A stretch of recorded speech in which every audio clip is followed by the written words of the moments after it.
দেখো, সবাই colourful dress পরেছে, আর তুমি? কি করব বল, তোর বাবা যে আমার জীবন থেকে সব রং নিয়ে চলে গেছে। এই বাবা নিয়ে গেছে কেন? তাকে তুমি দিলেই বা কেন? তুমি আমার সাথে যাবে?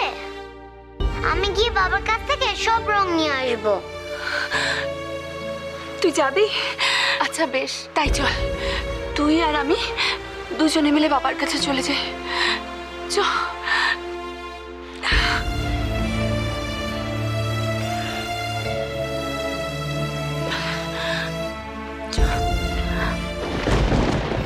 মাসিমা, আপনি ছেলেটাকে কি ভুলভাল শেখাচ্ছিলি?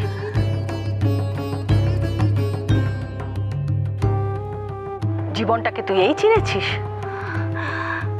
আমি যেটুকু চিনেছি, আমি চাই না কেউ সেভাবে জীবনটাকে চিনুক। ওরে বোকা মেয়ে, তোর থেকে আমি অনেক বেশি দিন এই জীবনটাকে চিনেছি, অনেক কাছ থেকে দেখেছি। আমি তোকে বলছি, এই জীবনে অনেক দুঃখ আছে। তোর অবস্থা আমি অনেকদিন আগে পার করে এসেছি, কিন্তু এই জীবনে 7টা সুর আছে, 7টা রঙও আছে।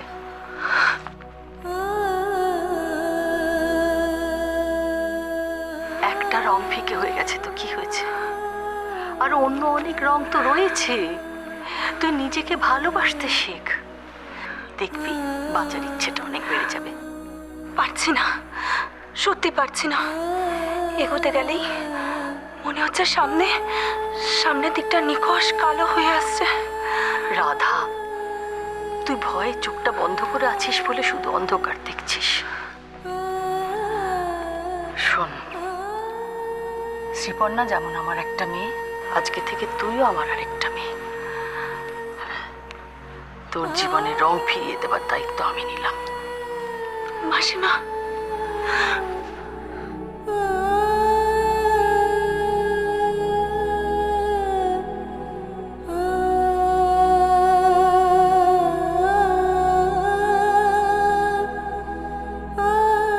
ইন্দু,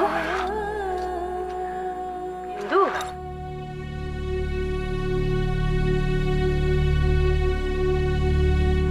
ইন্দু কোথায় গেল?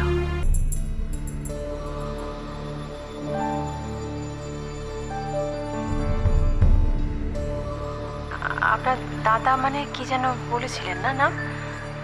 হ্যাঁ, আমি তো আগে একবার আপনাকে বলেছিলাম, অরুণেশ চ্যাটার্জি। নিচে সবাই আনন্দ করছে, তার মধ্যে তুমি একা এখানে এসেছো। বিদিশার ছবির সামনে একা একা চুপ করে দাঁড়িয়ে রয়েছো। কি হয়েছে তোমার?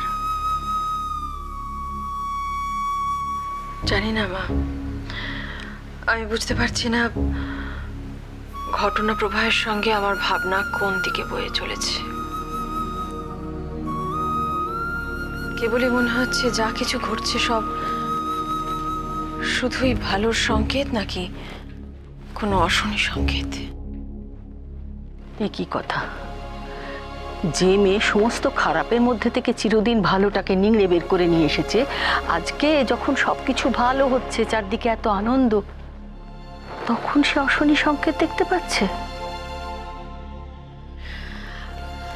আমি জানি না মা, আমার কেবলই মনে হচ্ছে পারবো তো আমি আমার এই সংসারটাকে ধরে রাখতে? চৌধুরী ম্যানশন খড়কুটোর মতন ভেসে যাবে না তো? হিন্দু, এটা কেন বললে? তুমি কি কিছু আঁচ পেয়েছো? আজ নয় মা, কিন্তু আমার মন বড় দুর্বল হয়ে রয়েছে মা। আমি বুঝতে পারছি না, আমি জানি না কেন। তুমি তো একা নাও মা, আমরা সবাই আছি তোমার সাথে। হ্যাঁ ছোট মা, আর আমরা আলাদা মানুষ হলেও কোনো একটা জায়গায় গিয়ে যেন মনের দিক থেকে আমরা সবাই এক। আর এইটাই তো এই ফ্যামিলি স্ট্রেংথ, তাই না? তুই একদম ঠিক বলেছিস দাদা ভাই। হ্যাঁ ছোট মা, তুমি আমাদের মধ্যে যে মূল্যবোধ, সংস্কার, সাহস, শিক্ষা ছড়িয়ে দিয়েছো আমাদের অজান্তেই, আমরা সেটা দিয়ে আমাদের চৌধুরী পরিবারকে রক্ষা করব।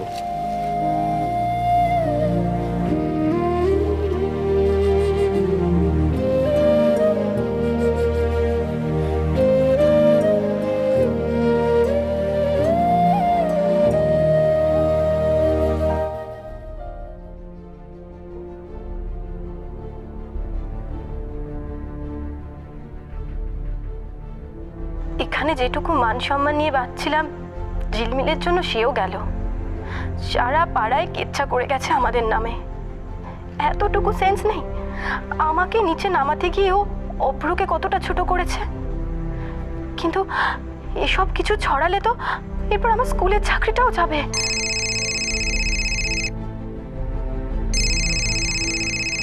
অভ্র ফোন করছে।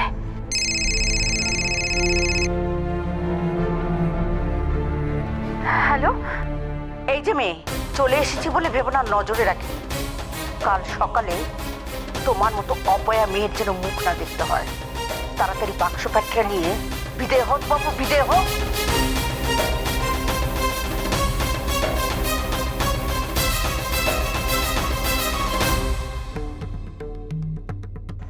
আচ্ছা, আমি তো কোনোদিনও কখনো অভ্র আর ঝিলমিলের ক্ষতি চাইনি।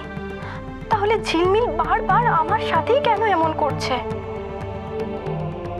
তোমার এই বন্ধুত্ব ব্যাপারটা কতটা ফেক সেটাও আমি খুব ভালো করে জানি।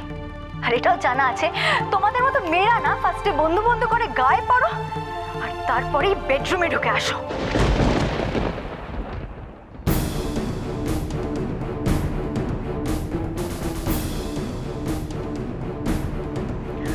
ঠিক আছে, এবার আমিও এর পাল্টা জবাব দেব। Tit for tat.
ঝিলমিল যে এভাবে নিজেকে এতটা পাল্টে ফেলবে সত্যি ভাবতে পারিনি।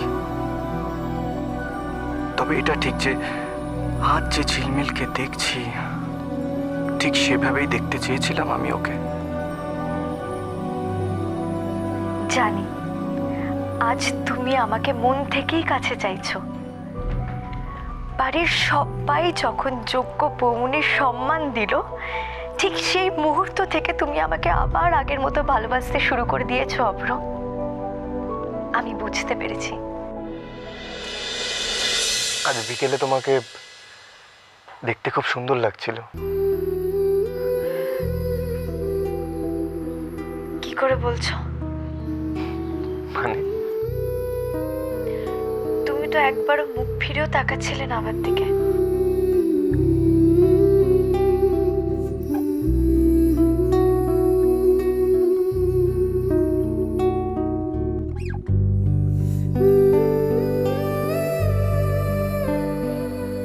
আর এখন তুমি কি এভাবেই হাঁ করে আমার মুখের দিকে তাকিয়ে থাকবে?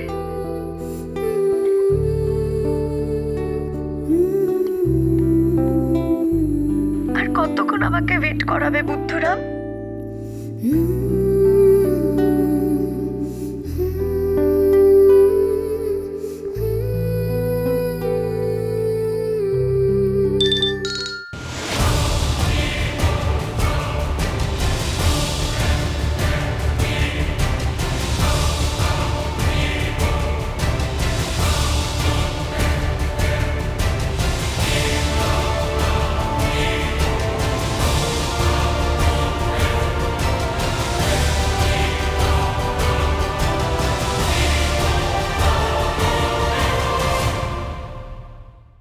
চিমটি কাটো না।